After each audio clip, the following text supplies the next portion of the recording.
안녕하세요. 박성관입니다. 오늘은 여성기업인의 일본 수출 전략에 대해서 설명드리도록 하겠습니다.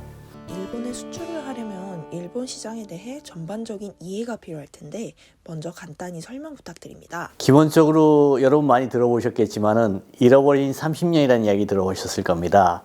그게 비단 부동산에 국한된 게 아니고 일본은 인건비도 한 20여 년 정체되어 있습니다.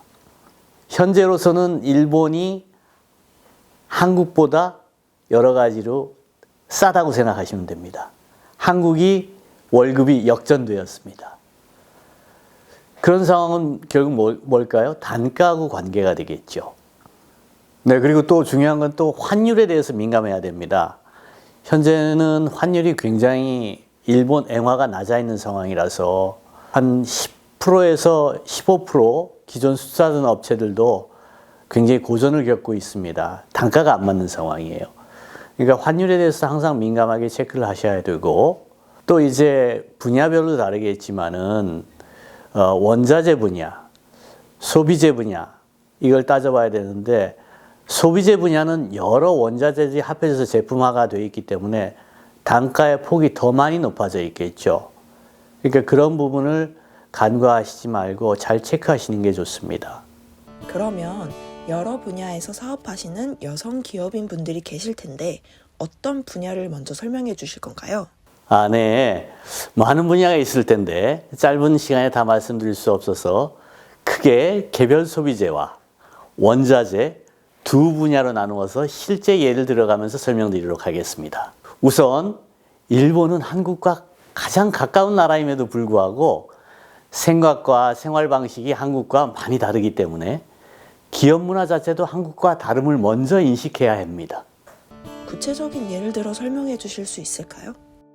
예, 그럼 의식주에서 주거 생활 속에 속하는 실제 경험과 진행 중인 사항들을 통하여서 소비재의 이런 실예를 들어가며 설명하도록 하겠습니다. 사회자님은 주방에서 설거지 하실 때 고무장갑을 사용하시나요? 일본 주부들은 일반적으로 설거지할 때 고무장갑을 사용하지 않습니다. 사실 일본이 고무장갑의 역사가 한국보다 훨씬 길어서 40여 년 전만 해도 일본에 출장을 다녀오는 분들이 집에 고무장갑을 선물로 많이 사왔지만은 지금은 한국의 고무장갑 수요이 훨씬 더 많아졌습니다. 그럼 고무장갑을 통한 수출 전략 설명이실까요? 고무장갑 이야기를 하려는 건 아니고요. 문화적 다름에서 발생되는 비즈니스, 즉 제품의 수출 전략에 대해서 이야기하려고 합니다. 약 10년 전의 일인데요.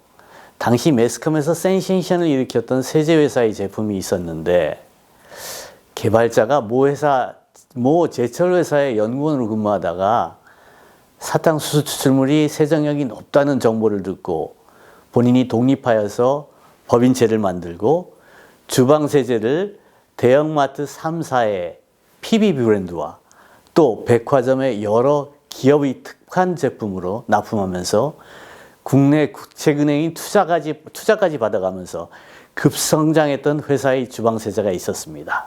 너무나도 유명하니 대기업의 상사에서도 수출하려고 일본에 많이 노력을 했는데 실패했던 모양입니다.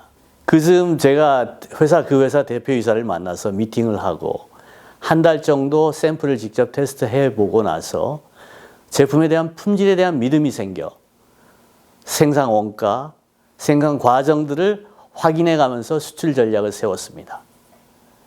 그러나 일본의 주방 세제는 소비자들 가격이 너무 싸서 또 많은 회사의 제품들이 있기 때문에 일반 주방 세제로 접근하기에는 너무나도 가격적인 면에서 불가능했었습니다. 일본 사람들이 설거지할 때 고무장갑을 끼지 않는다고 아까 말씀드렸죠? 그리고 주방 세제 가격이 한국보다 저렴하다고 또 얘기했습니다. 그럼 설거지할 때 주방 세제가 손에 직접 닿기 때문에 천연 세제가 아닌 아주 싼 주방 세제는 안에 화학적인 요소가 너무 많습니다. 그래서 물을 자주 사용하는 주부들에게는 자극적일 수밖에 없습니다. 그래서 일본 주부들은 한국 주부들보다 주부 습진이 아주 많아요. 거기에 착안하고 기초 조사를 착수하기 시작했습니다. 친구인 회사 대표를 만나서 연락을 했습니다.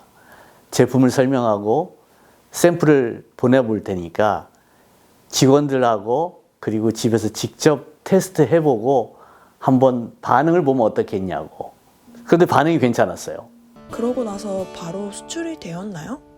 그럴 리가요. 일본 비즈니스는 절대로 간단하지 않고 시간이 걸립니다. 그래서 거꾸로 제 쪽에서 옵션을 걸었어요. 일반 가정 20여 그릇을 선정해서 테스트하고, 일본은 그 커뮤니티가 아주 많습니다. 그래서 주부 습진을 가진 사람들의 커뮤니티를 통하여서 테스트하고 미리 만든 디테일한 설문지를 받고, 그 설문지를 바탕으로 그걸 에비던스로 하여서 드럭스토어하고 대형 슈퍼마켓에 친환경 세제 그리고 피부 친화적인 주방 세제로 영업을 하자고 제안을 했습니다. 마침 이 즈음에 유럽의 친환경 세제인 에코베르라는 제품이 일본에 판매되기 시작해서 안착이 되기 시작한 시기였습니다. 결과적으로 일본 드럭스토어에 입점하게 되었는데요. 그 과정까지 약 1년이 걸렸습니다. 일반적으로 기초조사 후에도 수출까지 1년 이상 걸리나요? 아니요, 꼭 그렇다고만 볼 수는 없습니다. 더 오래 걸릴 수도 있고, 기초조사를 바탕으로 여러 가지 디자인, 그리고 편리성, 품질과 기존 일본 제품과의 가격 경쟁력 등 확보된 차별성이 있다면 더욱더 빠를 수도 있겠죠. 그럼 원자재에도 비슷한 논리가 적용되겠네요? 네, 일반적으로 비슷한 논리는 적용될 수 있습니다. 그런데 원자재는 좀 더 복잡하고 규격, 기준 같은 것들이 적용되기 때문에 굉장히 까다롭습니다. 기초 원자재와 중간 원자재 등 사용하는 소비재에 따라서 달라질 수도 있으니까요. 기업이 일본으로 제품을 수출하려면 무엇부터 시작을 해야 할까요? 시장조사 먼저 시작을 해야겠죠. 그런데 일본에서 시장조사를 한다는 건 쉽지는 않겠죠. 그런데 요즘은 번역기도 잘 되어 있으니까 야후 재팬 그리고 구글을 통하여서 일단 키워드를 넣어가면서 검색을 하시는데, 그 키워드를 여러 종류의 키워드로 사용하는 게 좋습니다. 고유명사하고 동사를 같이 섞어서 쓴다거나 고유명사만 쓴다거나, 예를 들어서 천일염, 천일염의 효능, 천일염의 가격, 세계 유명 천일염, 이런 식으로 조사를 한번 해보시고, 그 조사를 바탕으로 기본 일본 시장이 어떻다는 걸 알아야지 그 다음에 접근하시는 게 쉬우니까, 그 다음에 일본의 각종 그 협회를 찾아보시면 됩니다. 예를 들어 소금 하면은 소금 연합회가 있습니다.